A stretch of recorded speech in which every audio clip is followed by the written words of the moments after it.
আজকের ভিডিওটিতে 2025 সালের মাধ্যমিক এবিটিএ টেস্ট পেপারের শেষ পৃষ্ঠা 1007-এর জিওগ্রাফির অবজেক্টিভস কোশ্চেন সলভ করব। সবার প্রথমেতে সঠিক উত্তর নির্বাচন দিয়ে শুরু করব।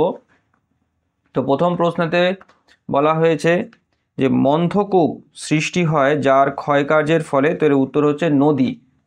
তারপরে প্রশ্ন হচ্ছে গ্র্যান্ড ব্যাংক হলো, তো এর উত্তর হচ্ছে মগ্ন চড়া। তারপরে প্রশ্ন জেট বিমান চলাচল করে বায়ুমণ্ডলের যে স্তরে, এর উত্তর হবে স্ট্র্যাটোস্ফিয়ার। তারপরে সমুদ্রপৃষ্ঠে বায়ুর গড় চাপ হলো, এর উত্তর হচ্ছে 1013.2 মিলিবার। তারপরে সমুদ্র জলে ভাসমান বরফের স্তূপকে বলে, তো এর উত্তর হচ্ছে হিমশৈল। তারপরে যে যন্ত্রের সাহায্যে বায়ুর আর্দ্রতা মাপা হয় তা হলো হাইগ্রোমিটার। তারপরে প্রশ্ন মরু অঞ্চলের শুষ্ক নদী খাত হলো, এর উত্তর ওয়াদি। তারপরে ভারতের নবীনতম রাজ্যটি হলো, এর উত্তর হচ্ছে তেলেঙ্গানা। তারপরে একটি বিষাক্ত বর্জ্য পদার্থ হলো, এর উত্তর হচ্ছে আর্সেনিক। তারপরের প্রশ্ন ভারতের রুর বলা হয়, এর উত্তর হচ্ছে দুর্গাপুরকে। তারপরে জোয়ার বাজরা রাগিকে একত্রে বলা হয় মিলেট শস্য।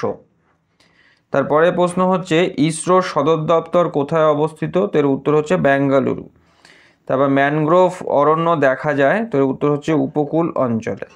তারপরে প্রশ্ন হচ্ছে রেল ইঞ্জিন তৈরির কারখানা আছে বারাণসীতে। এরপরের পার্টটি হচ্ছে শুদ্ধ এবং অশুদ্ধ।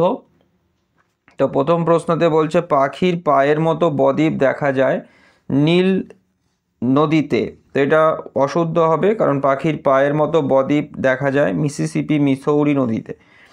তারপরে প্রশ্ন মরু অঞ্চলে বায়ুর কাজই প্রধান, তো এটা শুদ্ধ হবে। তারপরে আরাবল্লী একটি ক্ষয়জাত পর্বত, এটা অশুদ্ধ, কারণ আরাবল্লী একটি প্রাচীন ভঙ্গিল পর্বতের উদাহরণ। তারপরে প্রশ্ন হচ্ছে কান্ডালা একটি করমুক্ত বন্দর, তো এটা শুদ্ধ হবে।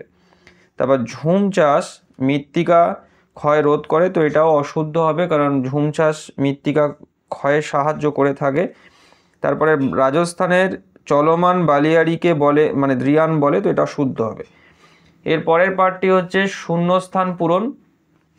তো প্রথম প্রশ্ন হচ্ছে ভারতের দীর্ঘতম জাতীয় সড়ক পথ হলো NH-44, তো এটা শুদ্ধ। তারপরের প্রশ্ন হচ্ছে ভারতের সর্বাধিক জনঘনত্ব পূর্ণ রাজ্য হলো, তো এর উত্তর হচ্ছে বিহার। তারপরে বায়ুপ্রবাহের গতিবেগ নির্ণয় করা হয় অ্যানিমোমিটার যন্ত্রের সাহায্যে। আচ্ছা, তার পরের প্রশ্নতে বলছে দেখো যে পূর্ব ভারতের প্রধান বন্দর হলো কলকাতা।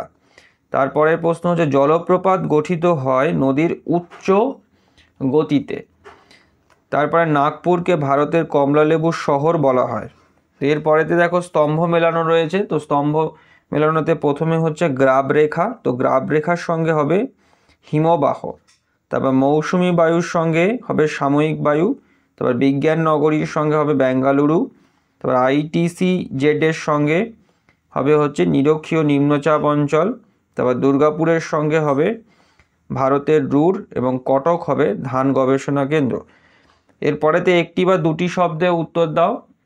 প্রথম প্রশ্নতে বলছে একটি মুখ্য ও গৌণ জোয়ারের মধ্যে সময়ের পার্থক্য কত, তো এর উত্তর হবে 12 ঘন্টা 26 মিনিট।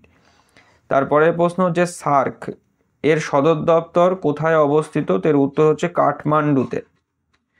তারপরে প্রশ্ন হচ্ছে বাজাদা কি, তো বাজাদার উত্তরটা এখানে আমি লিখেছি, দেখো যে বাজাদা হচ্ছে যে মরু অঞ্চলে পর্বত পাদদেশে সূক্ষ্ম পলি বালি গঠিত সমভূমি, এইকে বাজাদা বলা হয়।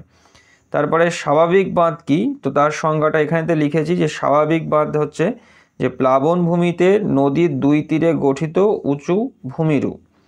আচ্ছা, তারপরেতে বলছে GIS এর পুরো নাম কি, তো এর উত্তর হচ্ছে জিওগ্রাফিক্যাল ইনফরমেশন সিস্টেম। তারপরে প্রশ্ন ভারতের অরণ্য গবেষণাগার কোথায় অবস্থিত, তো এর উত্তর হবে দেরাদুনে।